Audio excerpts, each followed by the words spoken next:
Semoga bermanfaat.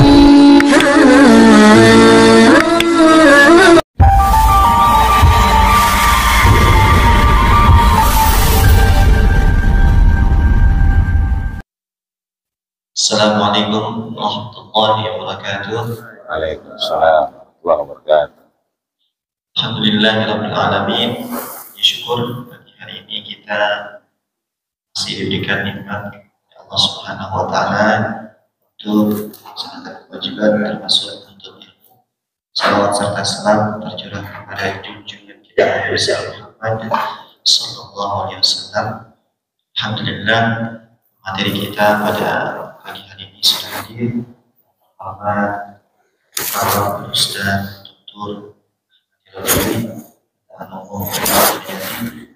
Mudah-mudahan kita akan bisa mengambil hikmah dan pelajaran dari apa yang beliau sampaikan. Langsung saja kami persilakan kepada para tutur dari Al-Yatafadhal Mashkuran. Bab selanjutnya terkait dengan mandi wajib. Yang dimaksud dengan mandi di sini ya adalah ijra'ul ma'alal badani, mengalirkan air di atas badan. Ya, jadi mengalirkan air di atas badan. Dengan apa? Dengan niat. Ada dua orang, yang satu mohon maaf lahir batin, ada acara Isra Mi'raj jadi panitia. Ya. Yang satu juga sama, cuman yang satu enggak pulang, yang satu pulang. Yang satu pulang ketemu istrinya, yang satu emang enggak pulang, kecapean tidur di aula. Ya. Begitu bangun dua-duanya sama-sama basah. Ya. Yang satu basah ketemu istrinya, yang satu basah ketemu aula. Artinya kecapean. Ya, kan kalau laki-laki kalau terlalu capek maka hormonnya kemudian naik, akhirnya bisa jadi dia junub. Mandi dua-duanya jebar-jebur, ya, pakai sabun 1 galon, ya kan, pakai sampo, ya kan, 1 botol. Bersih nggak tuh? Bersih, ya. Tapi suci nggak? Belum. Ya, ternyata yang satu jebar-jebur. Tapi yang satu nawaitul ghusla bi raf'il hadatsil akbar listibahatis shalah fardun alayya lillahi ta'ala, misalnya pakai niat, maka yang satu boleh sholat, yang satu yang niat itu boleh tawaf, yang satu yang niat boleh megang mushaf. Tapi yang tadi jebar-jebur doang, meskipun wangi, meskipun samponya sampai 1 galon, tetap tidak diperkenankan sholat. Karena apa? Tidak ada niat. Ini sesuai yang disampaikan Allah dalam surat Al-Maidah ayat 6, wa in kuntum junuban fattaharu. Kalau kita berjunub atau kena junub, maka hendaklah kita bersuci. Surat apa, Pak? Al-Maidah ayat berapa? Ayat 6.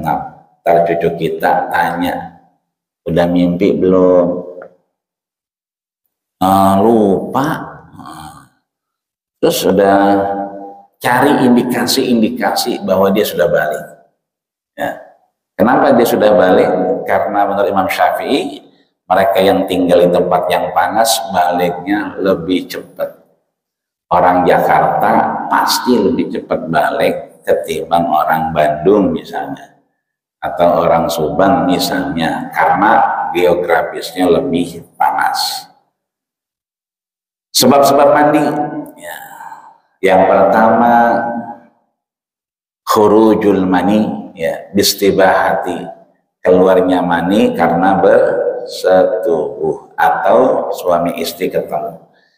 Ini atas sabda Rasul, kata Rasulullah sallallahu alaihi wasallam, idzal taqa khitanan. Kalau kita ada undangannya biasanya 2, ya, pernikahan dan khitan. Nah, khitan itu ini. Idzal taqa, kalau ketemu khitanan, ya, dua alat khitan, faqad wajabal ghuslu, maka dia wajib mandi. Wa in lam yunzal, meskipun tidak keluar mani karena sudah bertemu, ya. Yang kedua, keluar mani tanda kutip tidak bertemu dengan istri, ya, maka bisa dengan mimpi, ya, sesuai yang disampaikan oleh Ummu Salamah dan anna Ummu Sulaim, bahwasanya Ummu Sulaim qalat Rasulullah sallallahu alaihi wasallam, Rasul pernah bersabda, innallaha la yastahyi minal haqqi fahal 'alal mar'atil ghuslu idza tamalat, qala na'am idza ra'aitil ma. Bahwa Ummu Salamah ketika bersama Rasul juga disaksikan oleh di sini disaksikan oleh anaknya, bahwasanya Allah Subhanahu wa taala tidak akan malu-malu meminta hak, mewajibkan hak kepada anak Adam, seperti misalnya bagaimana kewajiban mandi terhadap perempuan. Maka dijawab dari Rasul, idza tamalat, ketika dia lahir, melahirkan, maka dia wajib mandi. Kalau di kita nih agak susah, habis lahir ayo mandi, ntar dulu baru aja berjuang katanya. Nah, padahal mandi itu suatu kewajiban, ya. Setelah lahir maka Allah memberikan kewajiban, yaitu untuk mandi, ya. Begitupun anak-anak kita dapatnya itu sholat isya, maghribnya masih sholat, isanya dapat, ya. Tapi begitu harusnya itu kan pas isya lagi dia sholat, karena isya kan sholatnya panjang, kan dapatnya sekarang, berarti minggu depan paling lama, ya. Kata dia apa, besok aja tanggung, besok sekalian sholat subuh, berarti isyanya hilang itu. Harusnya kalau dia dapat isya, maka isyanya dia harus mandi. Mau dingin kek, mau hujan kek, tetap dia harus sholat isya. Yang ketiga, mati. Ya, kenapa orang mati itu dimandikan atau dia harus mandi? Ya, maka disampaikan oleh Rasul dari Ibnu Abbas, ya, dari Ibnu Abbas anna Rasulullah sallallahu alaihi wasallam, bahwa Rasul sallallahu alaihi wasallam bersabda, qala ma fil muhrimi alladhi qasadhu naqatuhu iksuluhu bima'in wa badrin. Bahwa orang-orang yang wafat meninggal di hadapan Allah Subhanahu wa taala dimandikan dengan dua. Yang pertama adalah air, yang kedua adalah bider. Bider ini daun bidara, ya, bidrin. Itu artinya orang yang mati aja itu kudu mandi, apalagi kita, ya. Makanya nanti ada sunah-sunah mandi. Kapan diantaranya? Sholat Jumat. Kebayang nggak Jumatan ditutup?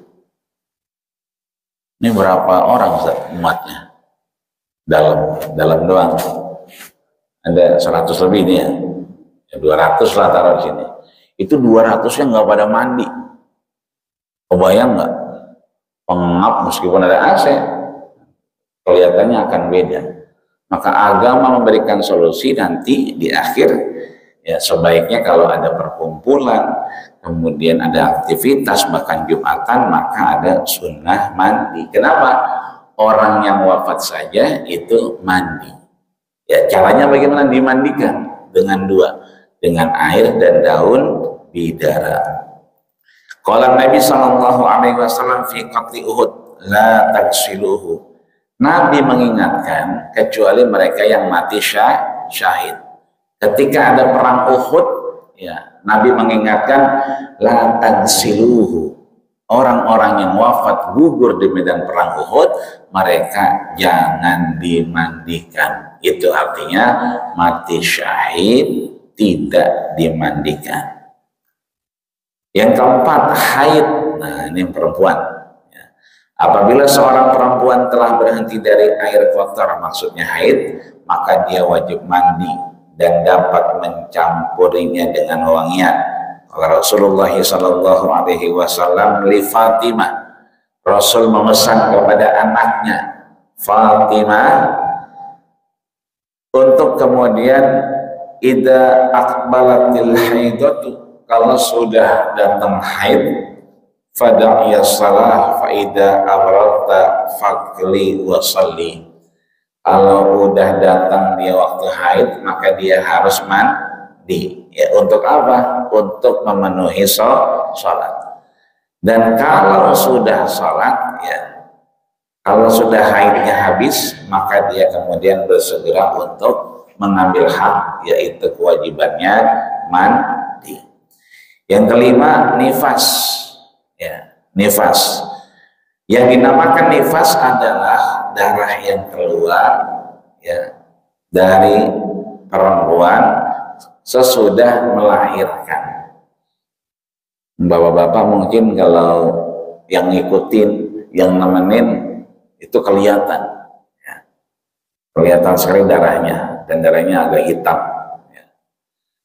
Itu harus mandi, ya. Kalau seandainya normal, kalau haid normalnya lailun wa lailatun, sehari semalam. Kalau dia aglabiatan, mayoritas, berarti berapa? Ya usbu'un kamil, seminggu penuh. Ya, aqsaha paling lama 15 yauman, 15 hari. Ya. Ada ibu-ibu kemarin pengajian kita di sini hari Rabu. Ya, Ustadz, ya kan, saya haid, ya, tapi kemudian pakai alat kontrasepsi, saya tidak sebutkan, jadi nggak teratur, ya.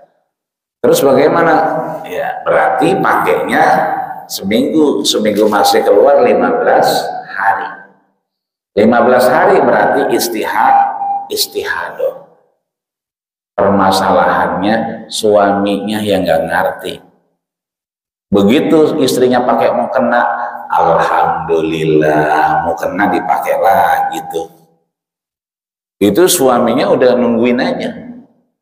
Padahal istrinya istihadah, masih ada darahnya. Ya, disampaikan sama istrinya, ini masih istihadah, nggak ada, yang ada haid. Haid cuma 1 hari, 7 hari, 15 hari. Ini udah 16 hari katanya begitu. Apalan dia bininya. Artinya kita bapak-bapak kudu paham juga, meskipun istri kita sholat, meskipun istri kita pakai mukena, tapi belum boleh dideketin. Kenapa? Dia masih istihadah. Terus kejadian ini berapa lama? Udah 2 bulan, Ustaz. Terus berhentinya kapan? Nanti 3 minggu. Nah, berarti bapak-bapak siap-siap puasanya 3 minggu. Ya, bukan 2 minggu, tapi 3 minggu. Masih ada lagi sebulan. Masih ada lagi, ya, setahun, lama amat ya. Ini artinya bahwa harus ada komunikasi sehingga tidak melakukan aktivitas yang lain kecuali aktivitas beribadah. Kalau dalam nifas itu waktunya arba'ina yauman, 40 hari. Jadi istri melahirkan berapa hari? 40. Ini yang biasanya yang ingat yang muda-muda nih. Makanya Indomie di toko Madura biasanya laku, ya, kalau banyak orang yang melahirkan. Kan Indomie isinya berapa? 40 bungkus. Jadi begitu sehari ini diambil 1, besok 2. Jadi kalau Indominya habis berarti selesai masa istrinya. Cuman kadang-kadang anaknya suka nakal, ada Indomie ini diambil lagi. Kata bapaknya, alhamdulillah tinggal 5 lagi Indominya. Padahal dimakanin anaknya. Itu nggak boleh ngambilnya 2. Kalau ngambilnya 2 berarti 39 hari. Paling cepat 40 hari. Masih ada pendarahan, biasanya beberapa orang, maka aksal adna paling lama adalah 60 hari. 40 hari dia normal, tidak normalnya berarti 60 hari. Kemudian fardu rukun mandi, ya. Yang pertama niat, yang kedua menyampaikan air kepada seluruh badan. Kapan niatnya? Ketika kita wudhu, niatnya ketika kita membasuh wajah. Maka kapan kita niatnya? Ya, ketika kita mengalirkan air pertama di tubuh kita. Kalau kita pakai gayung, berarti gayung pertama. Kalau kita pakai shower, berarti shower semburan pertama. Itu yang kemudian kita gunakan untuk berniat. Ya. Dalam hati boleh, dilafadzkan boleh. Ya. Kalau dilafadzkan gimana? Seperti biasa. Nawaitu raf'al hadasil akbar an jami'il badani istibahati lissalati fardhan alayya lillahi ta'ala. Aku niat ya kan mengangkat hadas besar, ya. Anjami'il badani, semua badan, karena mandinya wajib. Istibahati lissalah, agar bisa salat, fardhan alayya, kewajiban untukku di hadapan Allah Subhanahu wa ta'ala. Selanjutnya sunnah-sunnah mandi, ya. Sunnah-sunnah mandi, ya kan. Yang pertama, ya, ada 5 nih. Pertama baca bismillah. Jadi baca bismillah dulu. Kalau seandainya tempatnya tidak memungkinkan, bismillahnya di dalam hati. Yang kedua, berwudu sebelum mandi. Berwudu sebelum mandi. Bagaimana wudunya? Wudu seperti biasa. Yang ketiga, menggosok-gosok seluruh badan dengan tangan. Menggosok-gosok. Kemarin kita wudu sudah kita praktekkan. Ya. Bahkan di bagian muka juga begitu kan. Jadi muka ini kan pangkal rambut sampai ujung dagu. Ya, maka yang diusap semua, ya, akar rambut ya, sampai ujung dagu. Kalau ke kanan ke kiri lintangnya itu ujung kuping. Nah ini kan tulang kuping, maka dibasuh semua, digosok-gosok. Begitupun mandi, ya, digosok-gosok. Cuma bedanya sama orang yang meninggal. Jangan mandiinnya kayak kita gosok-gosok. Ya, dia hanya diratakan, gosoknya hanya di permukaan. Sebab kalau digosok kayak kita, itu lama-lama habis badannya. Kita bersyukur bahwa syariat begitu sangat toleransi. Mandi itu untuk jenazah, fardunya bukan fardu ain, tapi fardu kifayah. Bayangkan kalau fardu ain, semua orang mandiin kita. Lama-lama maaf, kulitnya lepas. Kalau model kayak saya maaf, ini ada rambutnya. Ini ditarik-tarik gini nggak lepas. Karena alhamdulillah masih ada nyawanya. Tapi kalau yang udah nggak ada nyawanya, maaf, diginiin aja, kesenggol lepas. Apalagi kalau digosok. Begitu diangkat, kok enteng banget, ternyata udah tulang semua, ya kan, habis dagingnya, ya kan. Artinya menggosoknya tetap, ya, tapi tidak seperti kita menggosok bagi kita yang sehat. Yang keempat, mendahulukan yang kanan dari yang kiri, mendahulukan kanan dari yang kiri. Yang terakhir adalah berurutan. Kemudian mandi sunnah, kapan kita disunahkan? Kalau tadi kan sunnah mandi, kalau ini mandi sunnah. Artinya kita didorong untuk mandi. Kapan itu? Yang pertama indah salatil jum'ah, ketika kita mau salat Jum'ah. Kenapa demikian? Tadi, karena aktivitas yang banyak mengangkat maslahat. Dari mana kita tahu? Hadis yang disampaikan oleh anaknya Khalifah Umar ibn Khattab. Siapa dia? Abdullah. Jadi ada 3 Abdullah yang terkenal, namanya trio Abdullah. Yang pertama adalah Abdullah bin Umar ibn Khattab, anak khalifah. Yang kedua adalah Abdullah bin Amr ibn As, anak mantan gubernur Mesir. Yang ketiga adalah Abdullah ibn Abbas, masih anak mamangnya Rasul. Ya. Yang ini Abdullah bin Umar berarti anaknya khalifah. Apa kata Abdullah bin Umar? Qala, aku mendengar Rasulullah sallallahu alaihi wasallam, Rasul itu bersabda, "Idza arada ahadukum ayyatiyal jum'ata falyagtasil." Rawahu Muslim. Diriwayatkan oleh Imam Muslim, kalau seandainya orang, ya kan, di antara kamu ahadakum ayyatiya, mau berangkat Jumatan, falyagtasil, maka mandilah. Imam Muslim itu mengambil dari Imam Bukhari. Imam Bukhari tahu dari gurunya, namanya Abdullah bin Maslamah. Abdullah bin Maslamah tahu atau belajar dari gurunya, namanya Abu Zinan. Abu Zinan belajar dari gurunya, namanya Anas bin Malik. Anas bin Malik belajar dari gurunya, namanya A'raj.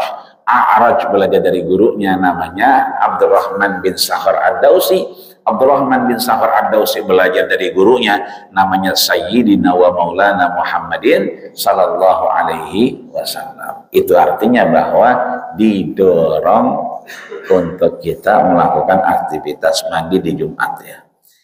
Yang kedua, mandi di hari raya Idul Fitri atau Idul Kurban. Dari mana kita tahu? Hadis yang disampaikan oleh Abdullah juga, ya. Di sini disebutkan, dikuatkan oleh Faqih bin Sa'di. Anna Rasulullah sallallahu alaihi wasallam kana yaghsilu yaumal jum'ah. Rasul kalau Jumatan dia mandi. Wa yauma Arafah, dan hari Arafah. Wa yaumal fitri, hari Idul Fitri. Wa yauman nahri, dan hari Idul Adha. Ya.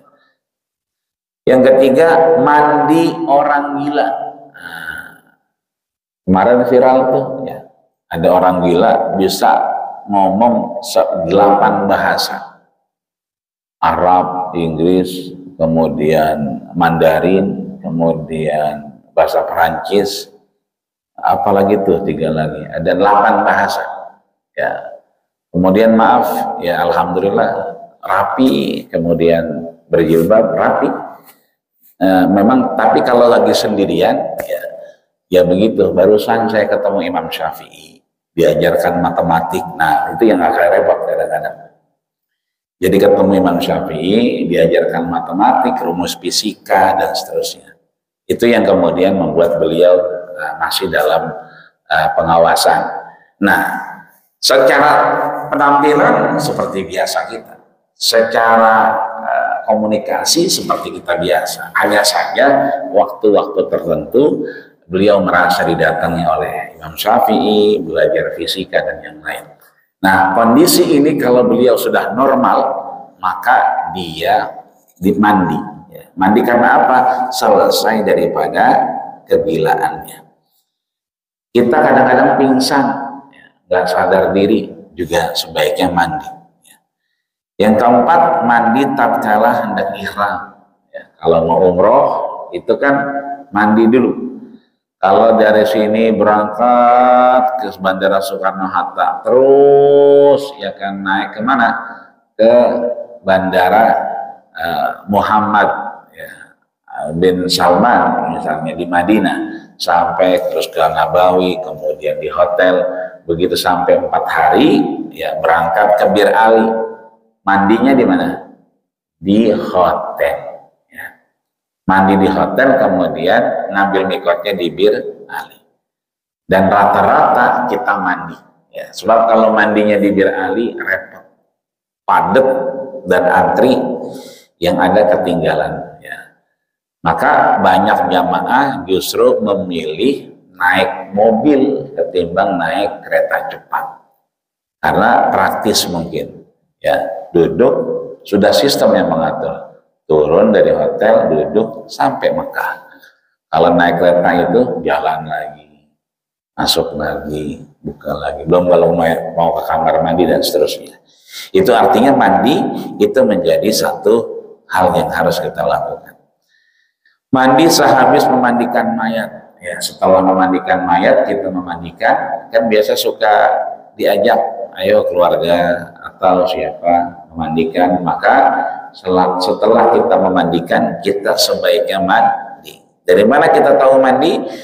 Hadis Imam Tirmizi, ya, bahwa qala sallallahu alaihi wasallam, Rasul bersabda, man ghusala mayyitan falyaktasil wa man hamalahu falyatawadda.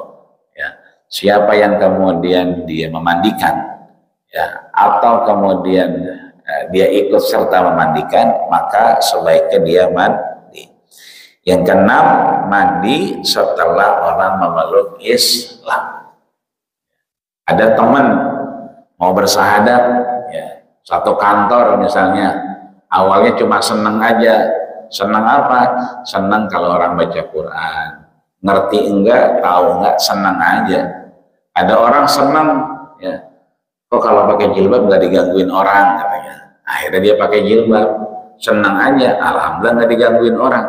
Lama-lama kemudian dia pengen bersahadat. Nah, ketika bersahadat kita bisikin, habis ini mandi.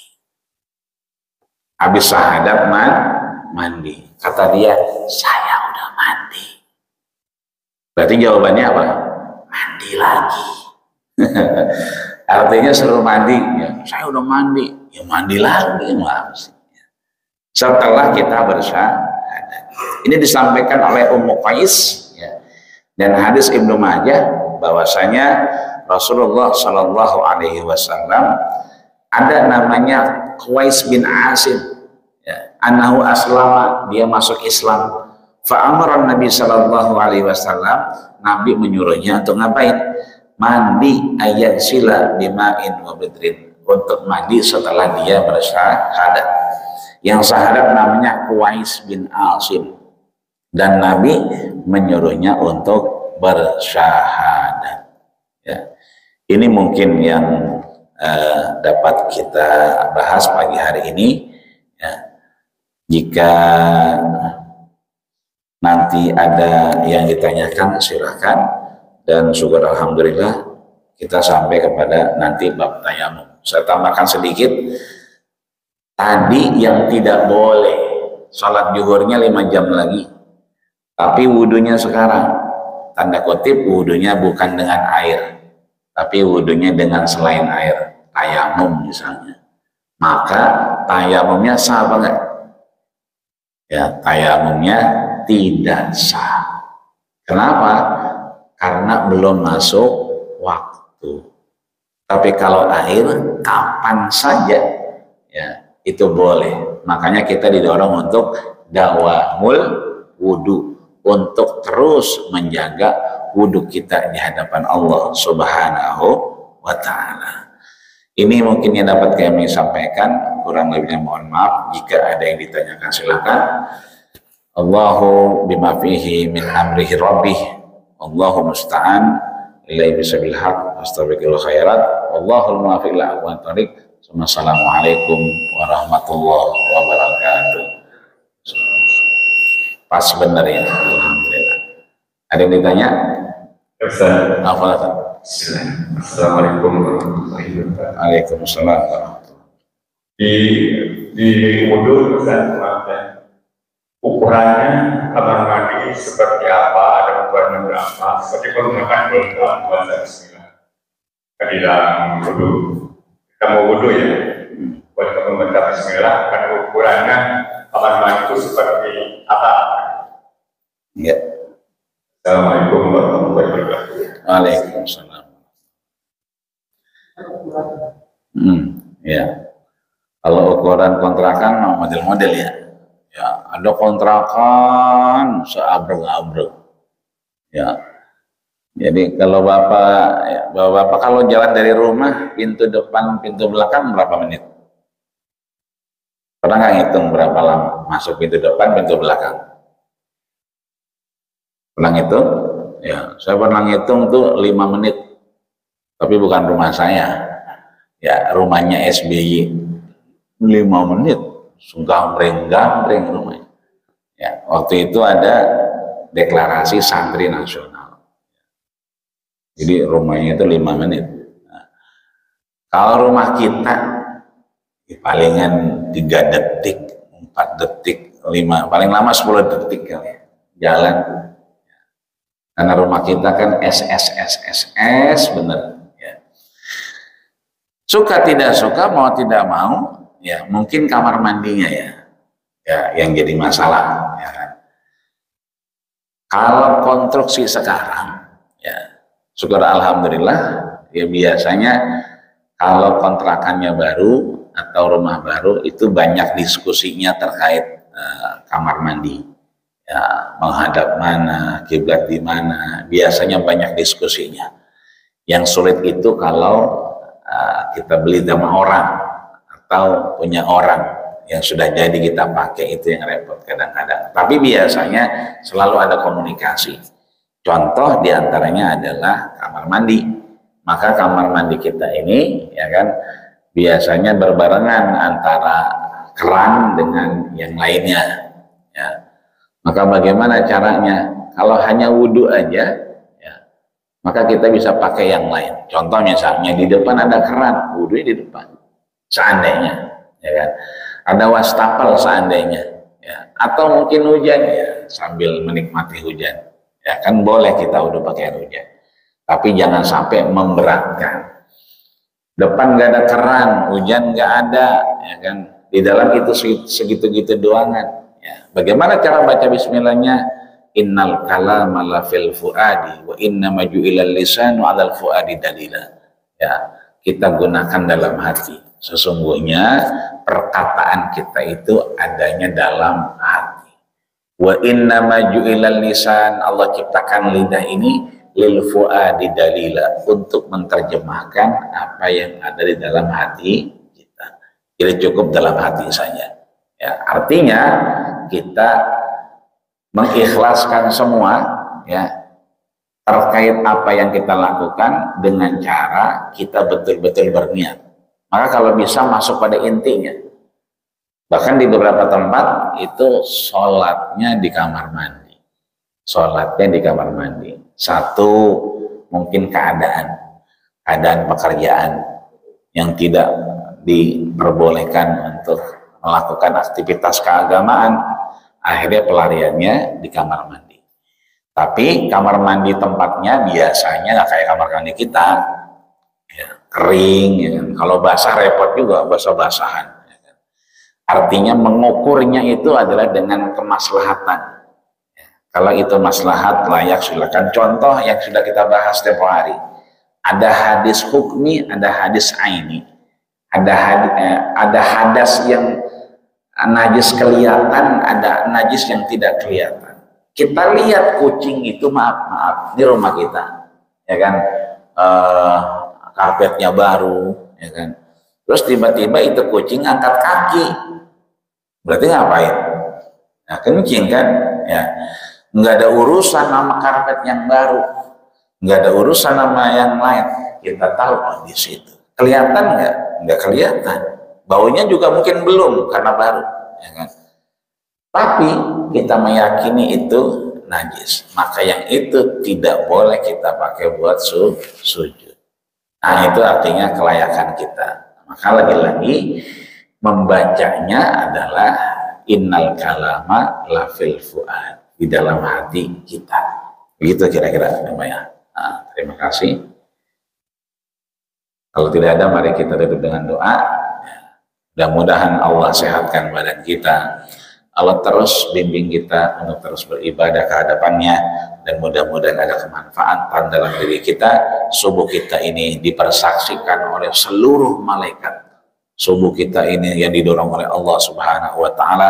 Man shallal ghadata, siapa yang salat subuhnya berjamaah, faka'annama shallal lailu kullaha, maka dia sama salat semalaman suntuk di hadapan Allah Subhanahu wa Ta'ala.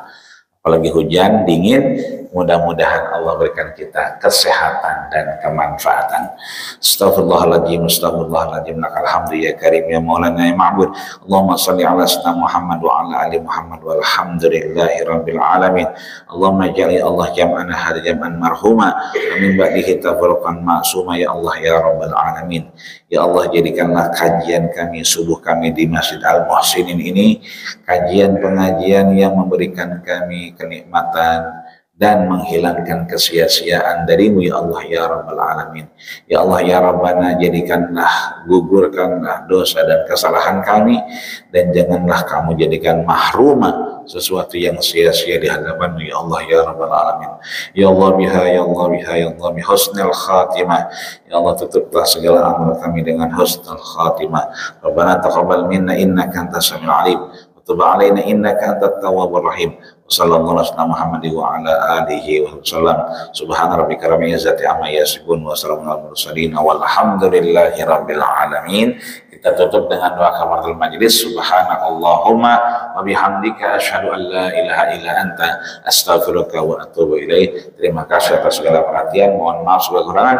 Usikum wa nafsi bitaqwallah faqad fazal muttaqun. Assalamualaikum warahmatullahi wabarakatuh.